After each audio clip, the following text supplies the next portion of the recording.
देखिए, मैंने कभी सोचा नहीं था कि मैं प्रधानमंत्री मोदी से कभी मिलूँगा। क्योंकि मैं हमेशा भारतीय जनता पार्टी के विरोध की राजनीति के केंद्र में रहा हूँ, छात्र जीवन से लेके। और जब मैं छात्र जीवन में था तो छात्र राजनीति में था। उसी समय 82-83 में राजीव गांधी जी से मेरी मुलाकात हुई थी, राजेश पायलट जी ने कराई थी। तब हम बहुत छोटे से थे। तभी राजीव गांधी का जो व्यक्तित्व था उन्होंने हमें बड़ा प्रभावित किया था। मैंने हमेशा उसी समय संकल्प लिया था कि भाई मैं कांग्रेस कभी नहीं छोड़ूंगा, कांग्रेस में ही रहूँगा हमेशा। तो जब श्री कल्की धाम के शिलान्यास की बात आई कि भगवान का होने वाला अवतार श्री कल्की नारायण के अवतार होने से पहले संभल की पावन धरा पे श्री कल्की धाम का निर्माण होना चाहिए, ये हमारा संकल्प था। तो श्री कल्की धाम का शिलान्यास किससे कराया जाए? तो तरह तरह के सुझाव आए। किसी ने कहा भाई किसी नेता को बुलाओ, किसी ने कहा इस नेता को बुलाओ, किसी ने कहा उसको बुलाओ। तो उस समय श्री राम जन्मभूमि मंदिर की प्राण प्रतिष्ठा की तिथि निश्चित हो चुकी थी, 22 जनवरी। तो अयोध्या जो ट्रस्ट है श्री राम जन्मभूमि तीर्थ क्षेत्र न्यास, उसकी तरफ से निमंत्रण भेजे जा रहे थे। मुझे भी उसका निमंत्रण प्राप्त हुआ। तो बड़े सौभाग्य का विषय था राम मंदिर का निमंत्रण आना। तो I was in Congress that time. तो मैंने कांग्रेस के नेताओं को कहा कि भाई आपको भी निमंत्रण आया है, आप इसे स्वीकार करो। और अगर स्वीकार नहीं करते हो, का साहब हम स्वीकार करेंगे तो इसको फिर तो ये बीजेपी का कार्यक्रम है। तो मैंने कहा ये भगवान राम का कार्यक्रम है, बीजेपी का कार्यक्रम नहीं है। भगवान राम आदिकाल कितना पुराना उनका इतिहास है। बीजेपी तो अभी 1980 में पैदा हुई है। तो भगवान राम बीजेपी के थोड़े हैं, भगवान राम तो सबके हैं और सब राम के हैं। तो आप भगवान से मत लड़ो, भाजपा से लड़ते रहो, ये मैंने रखा। और राम और अयोध्या हमारी आस्था के केंद्र हैं, तो इस निमंत्रण को मत ठुकराओ, स्वीकार करो। लेकिन विनाशकाले विपरीत बुद्धि, कांग्रेस पार्टी में कुछ ऐसे चाटुकार और ऐसे लोग हैं जो सनातन के खिलाफ हैं, हिंदू धर्म के खिलाफ हैं, भारत की संस्कृति के खिलाफ हैं। उन्हें राम से चिढ़ है, तो उन्होंने वो निमंत्रण ठुकरा दिया। उससे विवाद बढ़ा। तो फिर मेरे मन में विचार आया कि श्री कल्की धाम का शिलान्यास किसके कर कमलों से हो, किसके हाथों से हो। बहुत चिंतन का विषय है। धीरे धीरे करके समय निकला जा रहा था और 19 फरवरी श्री कल्की धाम के शिलान्यास की तिथि निर्धारित हो चुकी थी, तमाम संतों के सलाह मशवरे के बाद। तो मेरे मन में अचानक मुझे प्रेरणा मिली, इसको आप दैवीय प्रेरणा भी कह सकते हैं।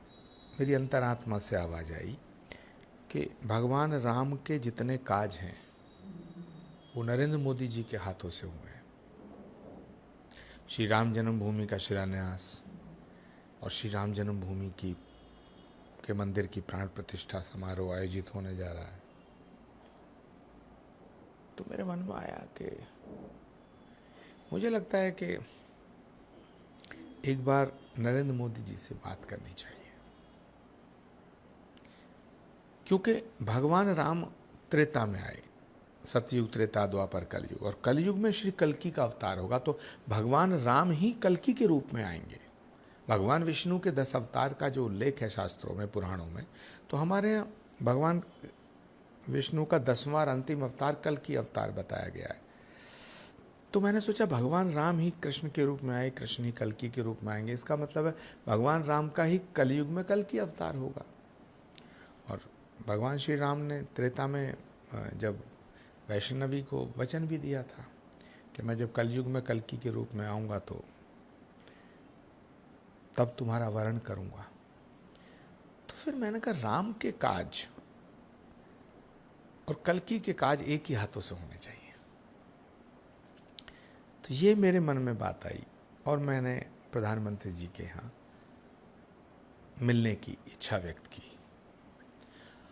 और संयोग देखिए, परमात्मा की असीम अनुकंपा देखिए, ये कोई साधारण विषय नहीं है। ये बहुत बड़ी घटना है कि एक व्यक्ति भारतीय जनता पार्टी का घोर विरोधी रहा छात्र जीवन से, कांग्रेस के साथ। मैं भारत के तत्कालीन गृह मंत्री राजनाथ सिंह जी के खिलाफ लखनऊ से लोकसभा चुनाव लड़ा 2019 में, और कांग्रेस की महासचिव प्रियंका गांधी जी का मैं पॉलिटिकल एडवाइजर्स की जो काउंसिल थी उसमें रहा। वो व्यक्ति सोच भी नहीं सकता कि श्री कल्कि पीठाधीश्वर होने के नाते श्री कल्कि धाम का शिलान्यास, तो सारे लोगों ने कहा कि साहब राहुल गांधी जी को से कराइए या अखिलेश यादव जी को बुला लीजिएगा, या और भी कई लोगों के नाम आए, सोनिया जी का नाम भी आया उसमें, बहुत नेताओं के नाम आए। तो कैसे मेरे मन में ये बात आई? ये किसी ने मुझे एडवाइज नहीं किया, ये अंतरात्मा से आवाज़ आई और मैं प्रधानमंत्री नरेंद्र मोदी जी से मिलने की तिथि 1 फरवरी फिक्स हुई। शाम के लगभग 5 बजे का समय मुझे प्राइम मिनिस्टर हाउस ने दिया। मैं उनसे पहली बार, जब वो मुख्यमंत्री थे तब भी मैं कभी नहीं मिला। 2014 से लेके 2019, 2020, 21, 22, 23 तक प्रधानमंत्री जी से मेरी भेंट कभी नहीं हुई। एक बार एक विवाह समारोह में वो जरूर निकलते हुए मैंने देखे, लेकिन मुझे ऐसा लगता है कि ये सब प्रारब्ध का विषय है। मैं प्रधानमंत्री जी से 1 फरवरी को पहली बार मिला। जब मैं पहली बार मिला तो ऐसा लग ही नहीं रहा था कि मैं पहली बार मिल रहा हूं। उनका जो व्यवहार था मेरे प्रति, उनका जो भाव था मेरे प्रति, तो मुझे ऐसा लगा जैसे ये तो बड़ा आत्मीयता का भाव है, बड़ा अपनत्व का भाव है। मैं तो एकदम हैरान सा हो गया कि जिस व्यक्ति के विरोध में मैंने कितने भाषण दिए कांग्रेस पार्टी में जब मैं था, उनकी नीतियों के खिलाफ। पर एक बात मैं आपको बताऊं, जब भी मैं प्रधानमंत्री जी की नीतियों के खिलाफ या उनके फैसलों की आलोचना करता था, तो मैं कभी उनकी व्यक्तिगत आलोचना नहीं करता था, क्योंकि मेरी अंतरात्मा उसको अलाउ नहीं करती थी। लेकिन आलोचना तो करता था। तो पहली मुलाकात जो है नरेंद्र मोदी जी से, वो अद्भुत है, अविस्मरणीय है, अकल्पनीय है। देखिए, मुझे लगता है इस देश में बहुत से प्रधानमंत्री हुए, सभी प्राइम मिनिस्टर जितने भी हमारे भारत के प्रधानमंत्री हुए वो सम्मान के योग्य हैं, सभी बड़े आदर के योग्य हैं। लेकिन नरेंद्र मोदी एक विलक्षण प्रतिभा के स्वामी हैं। नरेंद्र मोदी जी की तुलना किसी से नहीं की जा सकती है। प्राचीन काल में भी बहुत से सम्राट हुए, सम्राट चंद्रगुप्त मौर्य, सम्राट अशोक, सम्राट विक्रमादित्य, और इस देश में बहुत से राजा हुए। जैसे किसी राजा की तुलना राजा राम से नहीं की जा सकती, ऐसे ही किसी भी सम्राट की तुलना सम्राट विक्रमादित्य से नहीं की जा। सम्राट विक्रमादित्य अलग हैं। रघुपति राघव राजा राम, पतित पावन सीताराम, राजा राम अलग है। दुनिया में जितने राजा हुए उनकी किसी की तुलना राजा राम से नहीं की जा सकती। मर्यादा पुरुषोत्तम भगवान श्री राम से तो की ही नहीं जा सकती है। मैं कह रहा हूं, राजा राम से नहीं की जा सकती है, ऐसे ही किसी भी प्रधानमंत्री की तुलना नरेंद्र मोदी से नहीं की जा सकती।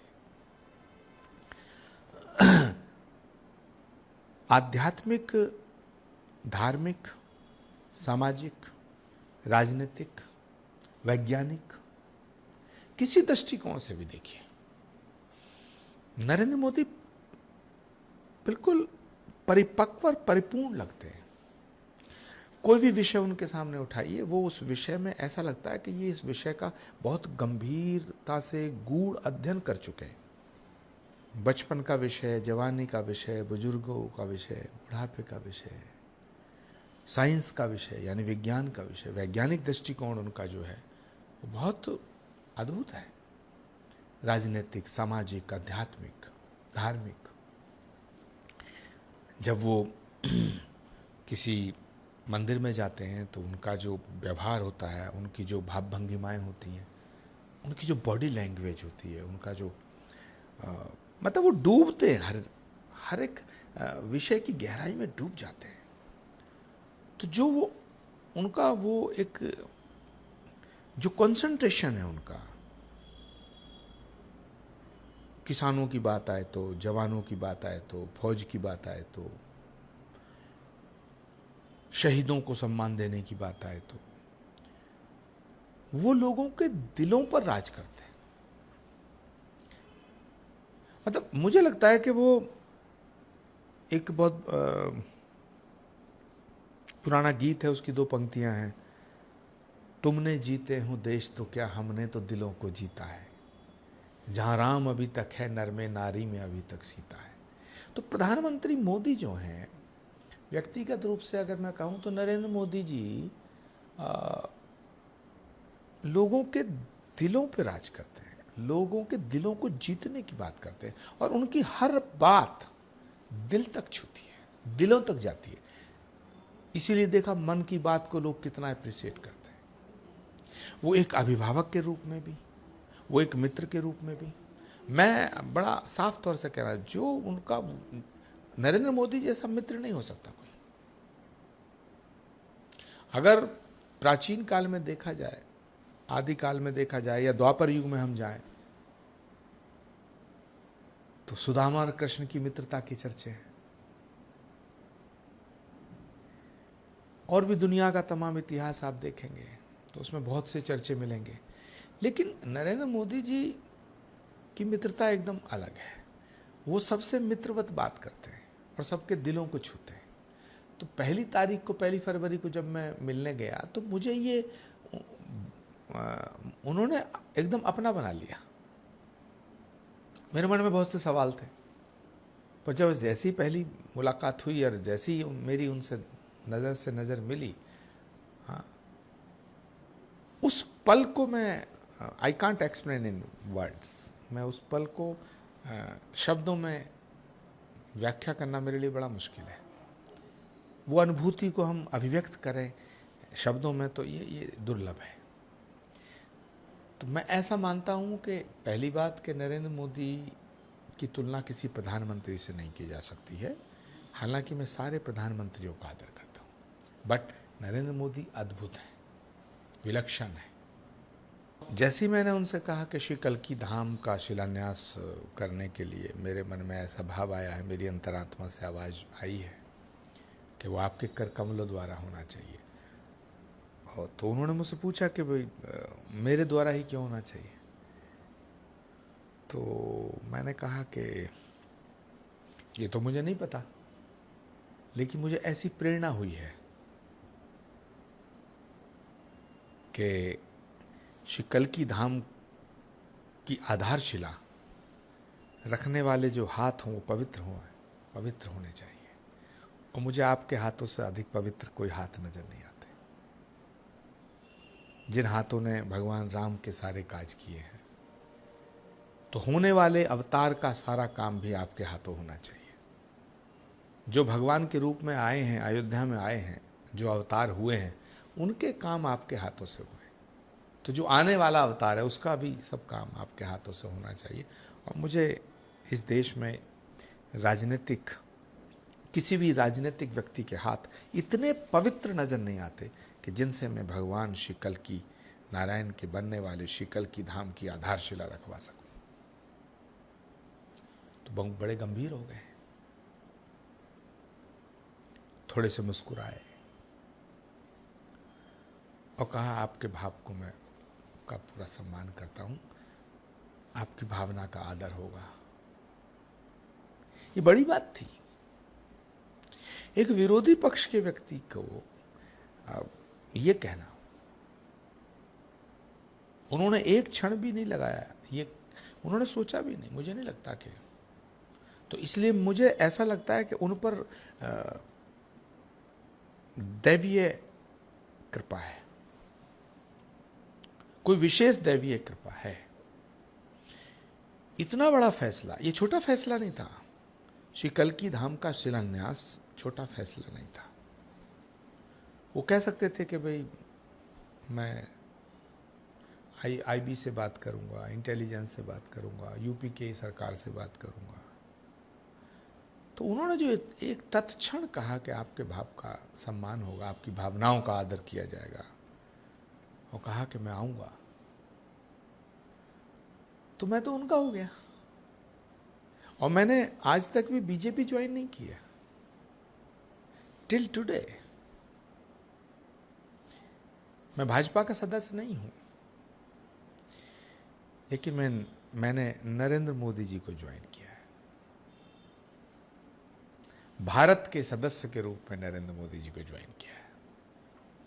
और ये जो मैं बात कर रहा हूं, ये उनकी प्रशंसा नहीं कर रहा हूं मैं, प्रशंसा तो छोटा शब्द है। मैंने जो अनुभव किया वो बता रहा हूं।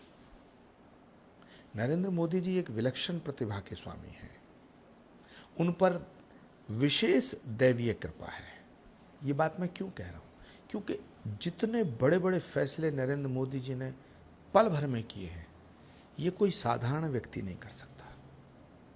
चाहे इस देश में लॉकडाउन करने का फैसला हो, चाहे इस देश में 370 धारा हटाने का फैसला हो, चाहे श्री राम जन्मभूमि मंदिर निर्माण का फैसला हो, श्री राम जन्मभूमि के शिलान्यास का फैसला हो, श्री राम जन्मभूमि की प्राण प्रतिष्ठा का फैसला हो, श्री कल्कि धाम के शिलान्यास का फैसला हो, 3 तलाक हटाने का फैसला हो। ये बहुत बड़े दिल वाली बातें हैं। तो मैं ऐसा मानता हूं कि नरेंद्र मोदी जी प्रधानमंत्री के रूप में जितने लोग उन्हें जानते हैं, अगर व्यक्तिगत रूप से नरेंद्र मोदी जी को आपको जानना है, तो फिर तब उनकी विराटता समझ में आएगी। वो एक विशाल और विराट हृदय के स्वामी हैं, जो अभी दुनिया के सामने उनका जो स्वरूप आ रहा है, वो तो मुझे लग रहा है 10% है। नरेंद्र मोदी को जानना अभी बहुत शेष है। जो मेरा अनुभव है वो ये है कि वो अद्वितीय प्रधानमंत्री हैं, अद्वितीय व्यक्तित्व है उनका। जब श्री कल्कि धाम का शिलान्यास 19 फरवरी को निश्चित हो गया था, तो प्रधानमंत्री जी पधारे। तो जैसे ही श्री कल्कि धाम की धरती पर उनका हेलीकॉप्टर लैंड किया, उसके बाद से और जब तक वो श्री कल्कि धाम की धरती पर रहे, तब तक बहुत ही गंभीर मुद्रा में रहे, उस धरती को नमन किया।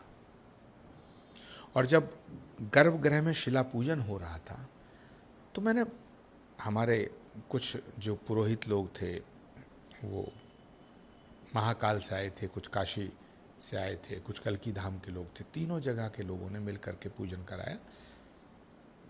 तो प्रधानमंत्री जी पूजा पद्धति और कर्म कांड में निपुण है। उन्हें सब कुछ मालूम था कि शिला पूजन कैसे होता है। कूर्म शिला बोलते हैं उसको, आधार शिला को, जो नीचे स्थापित होती है, उसके ऊपर शिखर आता है। तो जो हमारे तमाम माननीय पुजारी लोग वो शिला पूजन करा रहे थे, तो प्रधानमंत्री जी को एक एक चीज़ मालूम थी। एक छोटी सी, जब पूजन होता है तो उसमें उसका अभिषेक होता है, तो उसमें एक हल्की सी कोई चीज़ छूट रही थी, तो प्रधानमंत्री जी ने पूछा वो एकदम, तो उन्होंने कहा नहीं साहब वो भी है। उत्तर प्रदेश के मुख्यमंत्री जी भी थे उसमें गर्भगृह में, मैं भी था, प्रधानमंत्री, तीन ही लोग थे हम, और बाकी पुजारी लोग थे। दूसरा, उस धरा को नमन करना, और किस भाव से करना। एक तो है कि फॉर्मेलिटी कर देना, औपचारिकता, कि प्रणाम कर लिया, नमस्कार, ऐसे करके यूँ कर दिया दिखावे के लिए। नो, प्रधानमंत्री दिखावा नहीं करते हैं, वो भीतर से पूरा रम गए थे। मैंने उनको देखा, रम गए थे। अभिषेक किया, पूजन किया, पुष्प अर्पित किया। फिर मैंने उनसे पूछा कि आपका समय, बोले नहीं पूजा में कोई समय नहीं, भगवान के प्रति समर्पित होना चाहिए, पुजारियों पे छोड़ दो, ये इसमें कोई जल्दबाजी मत। आज मुझे कहा आचार्य जी इसमें कोई जल्दबाजी मत करना। भारत का प्रधानमंत्री, वरना नेता आते हैं कि साहब हम 10:05 है, हम 10:25 पर चले जाएंगे, जल्दी जल्दी पूजा कराओ। प्रधानमंत्री जी ने उल्टा कहा कि नहीं, पूजा में जल्दबाजी नहीं, ये श्रद्धा का विषय, ये आस्था का विषय। और उनका विधिवत पूजन हुआ। उसके बाद फिर जब गर्भगृह से बाहर आए तो उस गर्भगृह की परिक्रमा करना स्वतः ही शुरू कर दिया। यानी उन्हें मालूम था कि भाई ही नोज ईच एंड एवरीथिंग। उसके बाद श्री कल्की धाम का मॉडल रखा हुआ था, जो प्रस्तावित कल्की धाम है, तो उसके बारे में एक एक विषय पर मुझसे बात की। फिर मुझे उन्होंने कहा कि अबू धाबी में एक मंदिर बना है, जिसका उद्घाटन करके प्रधानमंत्री जी आए थे 5-7 दिन पहले। तो मुझसे कहा आप वहाँ अबू धाबी भी उस मंदिर को देखने जाना, निर्माण शुरू होने से पहले बहुत अच्छा बनाया है, और बहुत से आधुनिक यात्रियों के लिए, श्रद्धालुओं के लिए जो सुख सुविधाएं हैं, वहाँ से भी हम जोड़ सकते हैं इसको, वहाँ से सीख सकते हैं। तो मैं प्रधानमंत्री जी की बात को मैंने मानते हुए मैं दुबई गया, अबू धाबी के मंदिर गया। वहाँ ब्रह्म बिहारी जी महाराज, उन्होंने मुझे सारा मंदिर का पूरा एक एक बात बताई। और मुझे वहाँ के जो महाराज जी हैं, ब्रह्म बिहारी जी महाराज, जिन्होंने अबू धाबी में मंदिर बनवाया है, स्वामी नारायण पंथ के बहुत बड़े धर्मगुरु हैं, तो उन्होंने मुझे बताया कि जब अबू धाबी में मंदिर बन रहा था कई साल तक, तो कहा कि प्रधानमंत्री जी निरंतर टच में थे। न केवल उनके टच में थे, बल्कि वहाँ के सुल्तान के टच में थे। अबू धाबी के सुल्तान को प्रधानमंत्री जी ये समय समय पे बात करते रहते थे कि भाई वो मंदिर में कोई कठिनाई ना आए। तो मैं आज ये दावे के साथ कह सकता हूँ कि अयोध्या में राम मंदिर नहीं बन सकता था अगर नरेंद्र मोदी प्रधानमंत्री नहीं होते। अबू धाबी का मंदिर भी नहीं बन सकता। वो अबू धाबी अरब का हिस्सा है, सऊदी अरब, यूनाइटेड अरब अमीरात, यूएई का पार्ट है। वहाँ तो सैकड़ों साल पहले मंदिरों को ढूंढ ढूंढ के ध्वस्त किया गया था। जहाँ मंदिर का नाम लेना मुश्किल है, वहाँ मंदिर की स्थापना कर दी। इसका श्रेय प्रधानमंत्री नरेंद्र मोदी को दिया जाना चाहिए। और मैं अबू धाबी का मंदिर भी नहीं बनता, राम मंदिर भी नहीं बनता, कल्की धाम का शिलान्यास भी नहीं होता, 370 नहीं हटती। भारत को गौरवान्वित करने का काम किया नरेंद्र मोदी जी ने। भारत के गौरव को पुनर्स्थापित किया है पूरी दुनिया में। इसीलिए मैं बार बार कहता हूं कि उनके ऊपर कोई विशेष दैवीय कृपा है। मैं उनकी प्रशंसा नहीं कर रहा हूं, आई एम सॉरी टू से ना, इसको गलत अर्थों में नहीं लेना चाहिए। क्योंकि किसी व्यक्ति के पीछे 2-4 लोग, 10-20 लोग, 1000 लोग, 2000 लोग, लाखों लोग, पूरी दुनिया नरेंद्र मोदी का गुणगान कर रही है। तो ये तभी संभव है जब कोई भगवान की विशेष कृपा उन पर है। उन्होंने मुझसे कहा कि आप अभी समझ नहीं रहे हैं आप कितना महान कार्य कर रहे हैं, युगों युगों तक आप अमर हो जाएंगे। मैं भावुक हो गया। और जब मैं 1 फरवरी को उनसे मिला था तो मैंने अपनी माँ का जिक्र किया था। और ये भी बहुत विलक्षण बात है। श्री कल्की धाम का शिलान्यास कई वर्ष पहले होना था, 7 नवंबर 2016 को अखिलेश सरकार ने, अखिलेश जी की सरकार थी समाजवादी पार्टी की, उस पर पाबंदी लगा दी थी अकारण। फिर हम हाई कोर्ट गए, सुप्रीम कोर्ट गए, हाई कोर्ट गए, फिर हाई कोर्ट ने, डबल बेंच ने श्री कल्की धाम के पक्ष में फैसला किया कि कल्की धाम के ऊपर जो लगी हुई रोक है वो हटा दी जाती है और इस पर कोई तथ्य नहीं है। तो तब कल्की धाम का निर्माण शुरू हुआ। तो 8-9 साल और उससे पहले भी 7-8 साल, पूरा 15, 17, 18 साल का संघर्ष था। तो जब श्री कल्की धाम के शिलान्यास पर पाबंदी लग गई, निर्माण रोक दिया गया, तो मैं बड़ा दुखी हुआ। मेरा मन बड़ा व्यथित था कि भगवान का घर भी बनने से, भगवान का धाम बनने से रोका जा रहा है। कोई कारण नहीं था रोक लगाने का, और वो हाई कोर्ट के फैसले ने वो प्रूव कर दिया, कोई कारण नहीं था।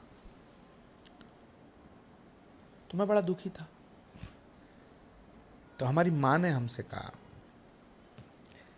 कि मुझे लगता है तू कल्की धाम के ऊपर जो रोक लगा दी है इसकी वजह से बहुत दुखी है। तो मैंने कहा हाँ, एक कारण ये है बहुत महत्वपूर्ण, क्योंकि मैं चाहता हूँ कि मैं अपने जीते जी भगवान के होने वाले अवतार का धाम बन जाए। और ये एक बहुत बड़ी बात है कि दुनिया के जितने धाम हैं, जितने तीर्थ हैं, वो तब बने जब भगवान आए या आके चले गए। लेकिन भगवान का अवतार अभी होना है, आने से पहले उनका धाम स्थापित हो जाए, ये दुनिया में पहला ऐसा विलक्षण कार्य है। तो मैंने कहा मुझे लगता है कि सारी सरकारें खिलाफ हैं, कैसे बनेगा। तो मेरी माँ ने मुझसे कहा कि लल्ला बेटा, श्री कल्की धाम को कोई नहीं बनवा सकता, तू मेरी अगर एक बात मान ले तो कल्की धाम बन सकता, लेकिन तू मेरी बात नहीं मानेगा। तो मैंने उनसे पूछा क्या? तो उन्होंने कहा कल्की धाम को दुनिया में कोई नहीं बनवा सकता, अगर बनवा सकता तो मोदी बनवा सकता है। ये मेरी माँ ने बोला, और वो 2019 में चली गई। वो कल्की धाम का शिलान्यास अपनी आंखों से नहीं देख पाई। तो मेरे मन में ये बात, जैसे ही जब श्री कल्की धाम के शिलान्यास की बात आई तो मुझे उनकी बात भी वो उससे कनेक्ट हुई। तो ये विषय भी मैंने प्रधानमंत्री जी को बताया बातचीत में, तो बहुत भावुक हो गए, क्योंकि उनकी माँ भी जा चुकी थी। प्रधानमंत्री जी यूँ तो हर स्त्री का, हर नारी का सम्मान करते हैं, बेटियों का सम्मान करते हैं, बहन को सम्मान करते हैं, लेकिन माँ के प्रति बहुत समर्पित है। मुझे लगता है कि जननी और जन्मभूमि दोनों के प्रति वो बहुत श्रद्धा है, उनमें अपार श्रद्धा है। तो जब प्रधानमंत्री जी 19 फरवरी को आए तो उन्होंने अपनी स्पीच में इसका जिक्र किया, हमारी मां को याद किया। तो इतनी छोटी छोटी बातों को ध्यान में रखना, जब मैंने उनसे चर्चा की तो उसके बाद कितने लोगों से, हजारों लोगों से उनकी मीटिंग हुई होगी, देश विदेश के लोगों से कितने, वो ध्यान में रखना। जब वो आए तो उन्होंने वो बात को, वो भूले नहीं, उस बात को नहीं भूले, वो विषय उठाया। उसके बाद जब उन्होंने ये एक अभियान शुरू कराया, एक पेड़ माँ के नाम, तो श्री कल्की धाम के गर्भगृह के पास हमने 108 पेड़ लगाए, और उसमें पहला पेड़ हमने प्रधानमंत्री जी की माँ हीराबा को समर्पित किया, दूसरा पेड़ अपनी माँ को की स्मृति में लगाया। और जो एक पेड़ माँ के नाम है, इसका पूरा अभियान श्री कल्की धाम की तरफ से अभी भी निरंतर चलाया जा रहा है। तो मैं ऐसा मानता हूँ कि नरेंद्र मोदी जी से जो एक बार मिल लेगा फिर वो उनका हो जाएगा। हमारे यहाँ शास्त्रों में सूत्र है, प्रत्यक्षम किम प्रमाणम, प्रत्यक्ष को प्रमाण की आवश्यकता नहीं होती है। मैं खुद उदाहरण हूँ, मैं सबूत हूँ। अगर प्रधानमंत्री संकीर्ण नहीं है, बहुत विराट हृदय के मालिक है। भारत के वर्तमान राजनीतिक परिदृश्य पर जब हम दृष्टि डालते हैं तो प्रधानमंत्री का जितना बड़ा दिल है, इतना किसी नेता का बड़ा दिल नहीं, उसका मैं उदाहरण हूं। अगर प्रधानमंत्री संकीर्ण हृदय के होते तो मना कर देते, नहीं मैं तो नहीं आऊंगा, टाइम ही नहीं देते, मैं क्या बिगाड़ लेता उनका, मैं तो भाजपा में था नहीं। लेकिन जिस खुले दिल से उन्होंने मेरा वेलकम किया, जो मुझे स्नेह दिया, जो मुझे प्यार दिया, जो मुझे सम्मान दिया, ऑनर दिया, श्री कल्की पीठ को पूरा ऑनर दिया, श्री कल्की धाम को ऑनर दिया, वो तो अविस्मरणीय है, वो तो इतिहास बन गया। प्रधानमंत्री राजा आदमी है, दिल के राजा है, बहुत विराट हृदय के स्वामी है। उन्होंने मुझे सारे संस्मरण बताए। भगवान श्री राम के मंदिर की प्राण प्रतिष्ठा में जब वो सम्मिलित हुए, उसमें मैं भी सम्मिलित हुआ था, तो उसका जो अनुभव, अनुभूति उनको गर्भगृह के अंदर हुई। और उसके बाद उन्होंने अबू धाबी के मंदिर की तमाम अनुभूतियाँ शेयर की, और कल्कि अवतार के ऊपर उन्हें बहुत डीप नॉलेज थी। उसके विषय में मुझसे पूछा पूरा कि भगवान जब कल्कि के रूप में आएंगे तो भगवान परशुराम प्रकट होंगे, उन्हें शस्त्र विद्या सिखाएंगे, भगवान शिव के द्वारा उन्हें देवदत्त नाम का अश्व दिया जाएगा। ये सारी चर्चाएं हुई। जिस जगह भगवान कल्कि का अवतार होगा, तो जो पुराणों में लिखा है कि जहाँ भगवान कल्कि का अवतार होगा, उसके 12 कोस की परिधि में 68 तीर्थ होंगे, ब्रह्मा के द्वारा स्थापित किए गए होंगे। वो 68 तीर्थ अभी भी हैं। ये सब प्रधानमंत्री जी को मालूम था। और पुराणों में लिखा हुआ है कि जहाँ भगवान का कल्कि अवतार होगा, कल्कि मतलब कली का हरण करने वाला, सभी प्रकार के अंधकारों का हरण करने वाला कल्कि नारायण, श्री कल्कि अवतार, उसको निष्कलंक अवतार भी कहा गया है। तो भविष्य पुराण में, स्कंद पुराण में, कल्कि पुराण में इसका बहुत उल्लेख है। श्रीमद् भागवत में भी इसका उल्लेख है। श्रीमद् भागवत का एक श्लोक है जिसमें संभल जो जगह है वो मेंशन है। संभल नामक स्थान, संभल जो ये शब्द है, ये मेंशन है श्रीमद् भागवत में। एक श्लोक है, संभल ग्राम मुखस्य ब्राह्मणस्य महात्मना भवने विष्णु यशस्य कल्कि प्रादुर्भविष्यति।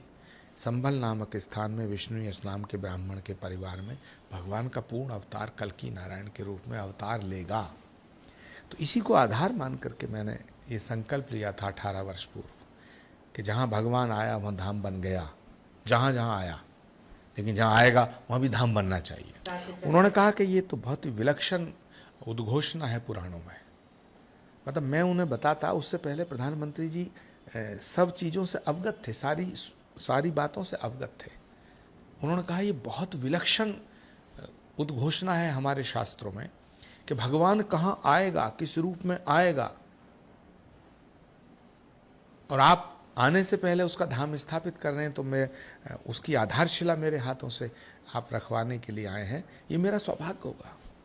फिर उन्होंने वो ट्वीट में भी उन्होंने ट्वीट भी किया था इस पर। उन्होंने कहा कि ये मेरा सौभाग्य होगा।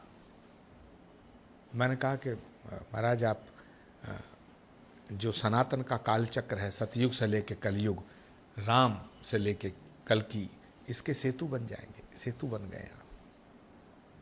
पूरे सनातन के केंद्र में नरेंद्र मोदी आ गए। तो भगवान का कल्कि अवतार, भगवान का कृष्ण अवतार, मतलब आध्यात्मिक विषय में प्रधानमंत्री जी को अद्भुत नॉलेज है। किसी पुराण की बात कर लीजिएगा, आप शास्त्रों की बात कर लीजिएगा, दर्शन की बात कर लीजिएगा। प्राइम मिनिस्टर आपको, अगर कहीं आप गलत होंगे तो आपको सुधार कर देंगे। और ऐसा तो मुझे नहीं ध्यान है कि, लेकिन मैं जो बात कर रहा था उसका उन्हें पूरा ज्ञान था, बोध था। किसी भी शास्त्र पे, दर्शन पे, वेद पे, पुराण पे, श्रीमद् भागवत गीता पे, रामचरितमानस पे, वाल्मीकि रामायण पे, मतलब उनको पूरा ऐसा नहीं को पढ़ के बोल रहे हैं ना। मुझे नहीं लगता कि इस दुनिया में ऐसा कोई विषय है जिसमें प्रधानमंत्री, मुझे लगता है प्रधानमंत्री सब विषयों में पारंगत है। ये बड़ा आश्चर्यजनक बात है। कोई बात करो, आप बच्चों की बात करो, अब नवरात्र आएंगे, उसमें किस तरह पूजा होती है, माँ भगवती की पूजा कैसे होती है, माँ शक्ति की आराधना कैसे होती है, शक्ति की साधना कैसे होती है, व्रत, हवन, नियम, यम नियम, आसन, प्राणायाम, प्रत्याहार, धारणा, ध्यान, समाधि, यह अष्टांग योग है। पूरा अष्टांग योग उन्हें कंठस्थ है। तो और राजनीतिक आप तो देख ही रहे हैं, बारीक से बारीक भी बिंदु अगर कोई है राजनीति का जो राष्ट्र से जुड़ा है तो उस पर वो अवेयर रहते हैं, कहीं भी रहें। दिवाली कहाँ मनाते हैं, होली कहाँ मनाते हैं। मतलब मुझे लगता है कि नरेंद्र मोदी जी एक अद्भुत व्यक्तित्व के स्वामी होने के साथ साथ एक महान राष्ट्रभक्त हैं, महान राष्ट्रभक्त हैं। लोग अपने इंटरेस्ट में, अपने छोटे मोटे स्वार्थों में देश का नुकसान कर देते हैं। मुझे लगता है नरेंद्र मोदी ऐसे नेता हैं कि जो देश के हित में पूरा अपना जीवन खपा देने वाले इंसान हैं। अगर देश का इतना सा भी नुकसान होता हुआ उन्हें दिखेगा भारत का, तो मुझे नहीं लगता कि वो अपने जीवन का दाव लगाने से चूक जाएंगे। वो हाफ हार्टेड नहीं है, मुझे ऐसा उनसे मिलकर लगता है। वो कोई भी काम अधूरे मन से नहीं करते, या तो करते हैं या नहीं करते। तो ये तो बड़ी बात है। दिखावा नहीं करते, औपचारिक नहीं है, फॉर्मल बातें नहीं करते, दिल से करते हैं जो करते हैं, अंतरात्मा से करते हैं। मतलब बहुत से नेता ऐसे हैं ना कि वो दिखावा करते हैं, नहीं, मुझे नहीं लगता। उस समय जब मैं उनसे मेरी मुलाकात हुई तो उसके बाद फिर श्री कल्की धाम के शिलान्यास में 1.5-2 घंटा साथ रहे, मंच पे रहे, पूजा घर में, उसमें गर्भगृह में रहे। फिर चलते टाइम जब वो उन्होंने भाषण दिया, शिलान्यास हुआ, फिर जब हम उनको कल्की धाम के गर्भगृह तक लेके आ रहे थे तो प्रशासन चाहता था वो गाड़ी में बैठ के जाए, कुछ अधिकारियों की इच्छा थी। तो प्रधानमंत्री जी ने कहा कि भाई आचार्य प्रमोद कृष्णम जी से पूछो कैसे चल रहा है, बड़ी बात है। तो मैंने कहा साहब ये भगवान का होने वाला धाम का गर्भगृह है। तो उन्होंने कहा कि नहीं, चप्पल उतार के पैदल चले, बहुत दूर चप्पल जूते उतारे, और जब जूते उतारे उसके बाद कहा हाथ कहाँ धोना है। कितनी छोटी छोटी बात है, क्योंकि प्रधानमंत्री जी को मालूम था कि गर्भगृह में पूजन करना है, शिला पूजन करना है। जूते उतारे, जूते उतारने से पहले उन्होंने कहा कि आचार्य जी से पूछो जूते कहाँ उतारने हैं, मैं पैदल चलूंगा। फिर पैदल चल कर गए, नंगे पैर, नंगे पैर। उनकी श्रद्धा देखिए ना, नंगे पैर गए। और उसके बाद जब फिर मंच का कार्यक्रम था, पूजन हो गया, उसके बाद श्री कल्की धाम का प्रस्तावित मॉडल, उनको जो प्रस्तावित स्वरूप है वो उनको भेंट, स्मृति चिन्ह के रूप में भेंट किया गया। उसके बाद फिर प्रधानमंत्री जी का जब भाषण हुआ, उन्होंने एक एक बिंदु पर, मैंने अपने स्वागत भाषण में कहा कि शबरी के पास तो बेर थे, सुदामा के पास चावल थे, मेरे पास तो कुछ भी नहीं है आपको देने के लिए, भावनाओं के पुष्प के अलावा मेरे पास कुछ नहीं है। तो प्रधानमंत्री जी ने अपने भाषण में उसका जवाब दिया कि अच्छी बात है, वर्तमान परिदृश्य ऐसा है कि आपने मुझे कुछ दिया नहीं तो इस पे भी लोग सवाल उठाते। तो ये आध्यात्मिक विषय भी है और राजनीतिक विषय भी है। उसके बाद जब जाने लगे तो हमने उनको सी ऑफ किया नीचे गाड़ी पर, जब वो गाड़ी में बैठने जा रहे थे, गाड़ी में बैठ के हेलीपैड की तरफ रवाना हो रहे थे। तो उन्होंने मेरा हाथ पकड़ के कहा कि अब आपको यकीन हो गया मैं आ गया। दिल को छूने वाली बातें हैं। तो मैं ऐसा मानता हूँ कि ये सब बिना दैवीय कृपा के संभव नहीं है। हम परमात्मा से प्रार्थना करते हैं कि हे परमात्मा, इस भारत को अभी नरेंद्र मोदी जी की बहुत ज़रूरत है। उन्हें स्वस्थ रखे, उन्हें दीर्घायु करे, उन्हें और शक्तिशाली बनाए।